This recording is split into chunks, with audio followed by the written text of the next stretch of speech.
Yo les Madridistas, j'espère que vous allez bien. On se retrouve pour le before du match Atlético Madrid-Real Madrid. Dimanche, on a un derby bouillant. Les gars, moi il me tarde, je sais pas si vous êtes excités ou pas, mais il me tarde dimanche à 16h. C'est une finale, vraiment une finale pour cette Liga. Je vous parle de toutes les nouveautés, toutes les infos que j'ai eues aujourd'hui concernant les blessés, les retours. Juste après ça, c'est parti. Alors comme je vous le disais les gars, il y a quelques semaines encore, moi le premier, je vous disais, mais voilà, la Liga elle est terminée. Après la défaite face à Levante, je me suis dit vraiment ça y est, on n'y arrivera plus.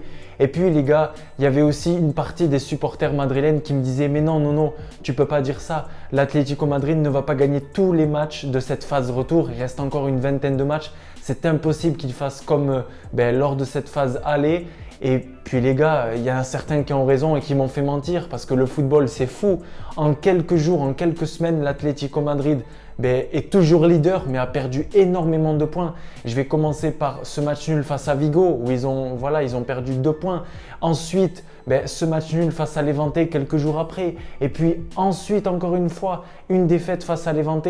Donc c'est vrai que cette équipe de l'Atlético Madrid, elle a perdu de nombreux points en Liga et elle a perdu aussi récemment en Ligue des Champions face à Chelsea lors des huitièmes de finale de cette Ligue des Champions 2020-2021. Honnêtement, il y a de l'espoir. Et puis aujourd'hui, quand on voit le classement, on est à 5 points de l'Atlético Madrid. On est à égalité avec le FC Barcelone. Donc nous, on est 3e par rapport à la différence de but. Mais l'Atlético est premier avec un match en moins face à Bilbao. Donc il ne faut pas perdre espoir. Ça peut être aussi encore une perte de points pour les hommes de Simeone.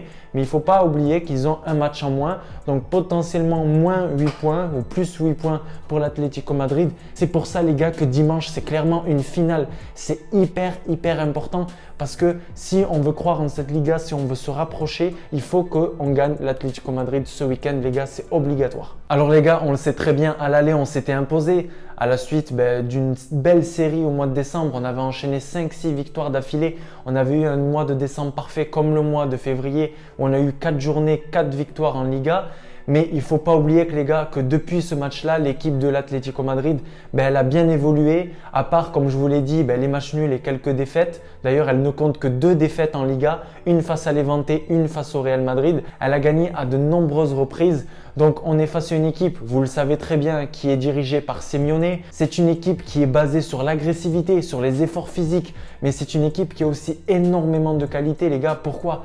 Parce qu'elle compte des joueurs comme Koke, comme Saúl, comme Carrasco, comme Luis Suarez, comme le jeune Félix, donc surtout comme Llorente qui était l'ancien madrilène, enfin du coup l'ancien du Real Madrid, Marcos Llorente.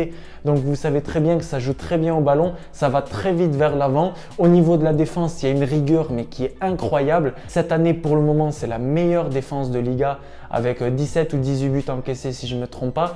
Et puis c'est la deuxième meilleure attaque de Liga derrière le FC Barcelone parce qu'on retrouve des joueurs comme Luis Suarez qui fait une première saison remarquable avec l'Atlético Madrid.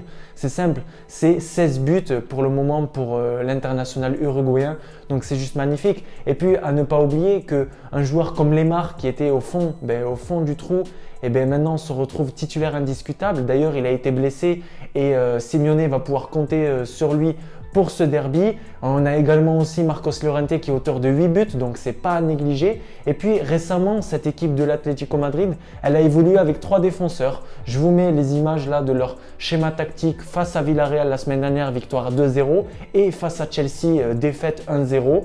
Je vous montre comment a évolué cette équipe de l'Atlético Madrid.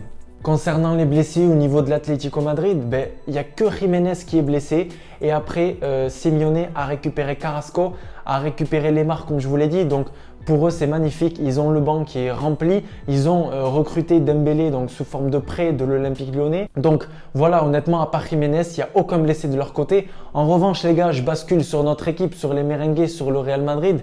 Écoutez, j'ai des bonnes nouvelles parce que de notre côté, on a récupéré Valverde lors du match dernier, on a récupéré Rodrigo qui a fait une bonne entrée, on récupère Marcelo, on récupère Odriozola, on récupère Militao et surtout les gars, on récupère Karim Benzema. C'est la nouvelle la plus importante, c'est la nouvelle que l'on attendait tous les gars. J'étais toute la journée sur les applications AS Marca sur Twitter pour avoir des nouvelles et les gars, je vous le dis, Heureusement, on ne sait pas s'il va être à 100% et je ne pense pas, mais on ne sait pas s'il va débuter le match. Mais Karim Benzema a fait son retour au sein du groupe à l'entraînement collectif aujourd'hui. Il s'est entraîné sans le moindre problème. Donc les gars, c'est une super nouvelle parce que plus tôt dans la semaine, on a eu la blessure de Mariano Diaz. Et oui, malheureusement, il s'est blessé. C'est une blessure musculaire qui devrait l'éloigner des terrains pour 2 à 3 semaines. Donc super content de revoir Karim Benzema aujourd'hui. Vous le voyez sur les images, il s'entraîne avec le groupe sans problème. Donc les gars, ça me soulage parce que débuter ce derby avec Hugo Duro, j'ai rien contre ce jeune et franchement, je l'aime bien. Mais c'est vrai qu'avec Karim Benzema, c'est autre chose. Petit plus les gars, j'ai pu lire dans Marca et dans AS, dans la presse espagnole, que Zinedine Zidane aimerait commencer avec un 4-4-2 qui serait composé de Kroos, de Casemiro, de Modric et de Fede Valverde pour amener ce côté physique, ce côté box-to-box. L'Uruguayen est prêt, il est à 100%. Et puis au niveau de l'attaque, les deux qui seraient choisis par Zinedine Zidane seraient Vinicius Junior et Karim Benzema. Et si jamais Karim Benzema n'est pas disponible à débuter le match, ce serait Marco Asensio qui débuterait la rencontre à la place de l'international français. Et puis les gars, au niveau des joueurs qui sont bel et bien absents pour ce match, qui sont complètement écartés, eh bien c'est notre capitaine Sergio Ramos qui récupère, comme vous pouvez le voir sur les images, qui petit à petit commence à toucher le ballon, fait des exercices physiques sur la pelouse. Selon AS, il devrait faire son retour la semaine prochaine face à Elche pour pourquoi pas jouer face à l'Atalanta. Moi je vous le dis les gars, franchement, il ne faut pas risquer avec Sergio Ramos parce que c'est une blessure au genou certes, il n'y a pas forcément de rechute comme une blessure musculaire comme Carvajal ou comme d'autres joueurs. Mais bon, il faut prendre nos temps. Comme je vous l'ai dit dans mes précédentes vidéos et je maintiendrai ce discours, Nacho et Varane, pour moi, c'est solide. Donc, j'espère que ces deux-là seront alignés ce week-end. Et puis, le joueur accompagné de Ramos qui est complètement écarté, c'est également Dani Carvajal qui continue avec son processus de récupération. Il est touché, on veut éviter les rechutes. Donc là, vraiment, on prend le temps avec Dani Carvajal. Et puis, la petite bonne nouvelle de cette fin de semaine, c'est que Eden Hazard est revenu s'entraîner sur la pelouse donc de Valdebebas, pour le moment tout seul, à l'écart du groupe. On l'a vu toucher quelques ballons, faire quelques dribbles, tenter quelques frappes. Donc les gars, je vous l'ai dit, on ne compte pas sur lui cette saison. Malheureusement, on est habitué depuis une saison et demie. Mais c'est toujours important. Je me dis qu'il peut nous servir, c'est pas grave. Même si c'est plus le Eden Hazard d'habitude, c'est pas grave, il nous aidera un moment ou l'autre. Et on va pas dire non sur un Eden Hazard qui soit sur le banc ou titulaire. Moi, je vous le dis aujourd'hui, je vais pas me gêner à dire non, on n'a pas besoin de lui. Parce que quand on voit le match face à l'Atalanta, on avait vraiment besoin de déséquilibre, on avait vraiment besoin d'amener, de marquer tout simplement avec une attaque qui bouge un peu. Le retour de Rodrigo, le retour de Valverde, le retour de Benzema et bientôt le retour d'Eden Hazard, ça peut nous faire du bien. Nous qui rêvons d'aller chercher cette Liga, c'est pas impossible, je vous le dis. Quand on voit le calendrier, on a tous des matchs compliqués, que ce soit le Barça, l'Atlético Madrid ou le Real Madrid. Donc c'est comme ça, on va voir, on lâche rien. Mais le plus important les gars, c'est de gagner ce match dimanche. Victoire obligatoire les gars.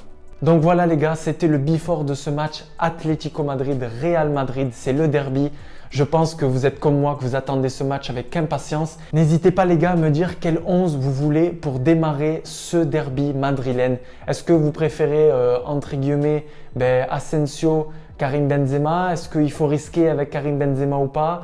Est-ce que vous voulez donner du temps de jeu à Vinicius qui est de plus en plus intéressant? Et je dois l'avouer, depuis 2-3 matchs, il montre vraiment des choses intéressantes. C'est vrai que c'est le seul qui a se bouger un petit peu en attaque. Est-ce que pour vous, on doit commencer avec Rodrigo directement? Est-ce que vous voulez voir ce milieu à 4 avec Fede Valverde qui va amener cet impact physique et cette agressivité? Les gars, je vous laisse me dire ça dans les commentaires. N'oublie pas de t'abonner comme d'habitude. N'oublie pas de liker. Et dis-moi ton pronostic. Les gars, la victoire, elle est obligatoire. On se retrouve, nous, les gars, dès dimanche soir pour le débrief de ce match.